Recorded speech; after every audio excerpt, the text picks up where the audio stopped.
Debt seekers, welcome back to the climb. It's Chief Iron Mountain where wisdom's in prime. Navigate paths where truths unfold. Share the stories of the brave and bold. Dive deep into laws that empower. Every minute, every second, every hour. Right remedies, life's grand maze. Together we conquer, set our spirits ablaze. So hit that smash, subscribe in our journey together. Let's ride. Comments below what you seek to find on Chief Iron Mountain. Elevate your mind. Stay tuned, let's explore what's true. Fulfillment and success will guide you through. Join our tribe, let's all discuss knowledge and growth we trust. Hey.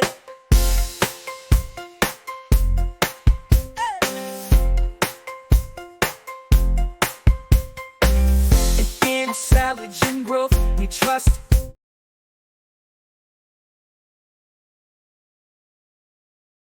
For purposes of this chapter, the term Social Security number means the taxpayer identifying number of an individual or estate which is assigned pursuant to Section 6011B or corresponding provisions of prior law, or pursuant to Section 6109, and in which 9 digits are separated by hyphens as follows: 00-00-000.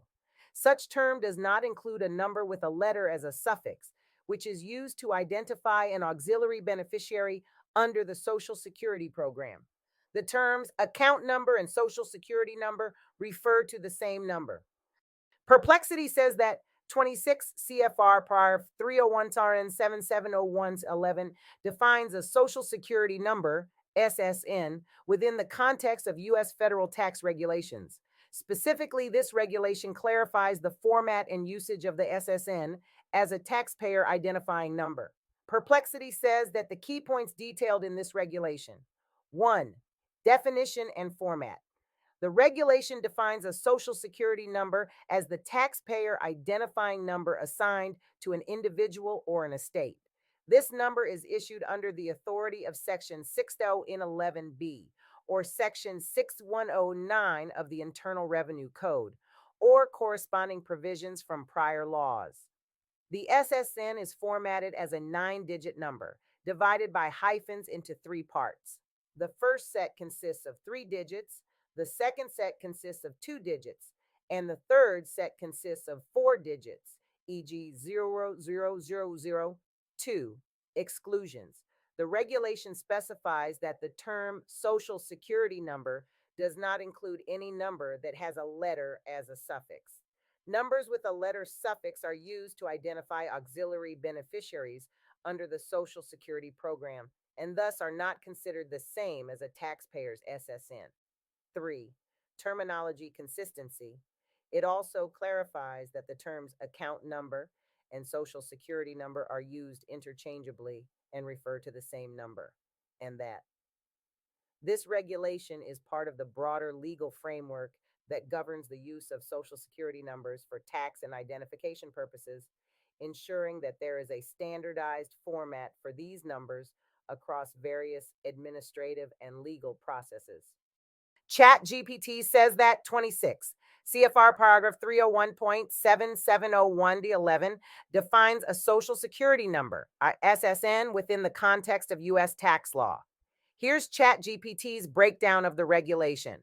Definition: a Social Security number is defined as a taxpayer identifying number specifically for an individual or estate. Assignment: this number is assigned under specific sections of the tax law, namely Section 6111B, or its corresponding provisions from previous laws, as well as Section 6109. Format: the SSN consists of 9 digits formatted as 000000, where the digits are separated by hyphens. Exclusions: the definition of a Social Security number does not include any numbers that have a letter suffix. Such numbers with letter suffixes are used to identify auxiliary beneficiaries under the Social Security program, and therefore are not considered SSNs for tax purposes. Terminology. The terms account number and social security number are used interchangeably in this context, referring to the same identifier.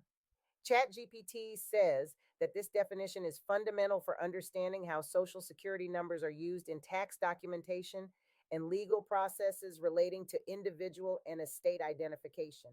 This code was last updated officially in a Treasury decision published on March 15, 1974. Question. Do you think that your birth certificate and your social security card are banking instruments? In the regulations of the Social Security Administration, SSA, as outlined in 26 CFR, paragraph 301.770111, the term auxiliary refers to individuals who receive Social Security benefits based on the earnings record of another person, known as the primary beneficiary. Common auxiliaries include spouses, children, or dependent parents. On the back of the Social Security card, there may be a letter and number combination known as the auxiliary or beneficiary identifier. This identifier helps the SSA distinguish between the primary beneficiary, who owns the Social Security number, SSN, and any auxiliary beneficiaries entitled to receive benefits under the primary's earnings record. The auxiliary identifier, which includes a letter and possibly additional numbers, is not part of the primary beneficiary's own SSN, which is formatted as 00000000. This identifier is used internally by the SSA for administrative purposes to track different beneficiaries associated with a single SSN.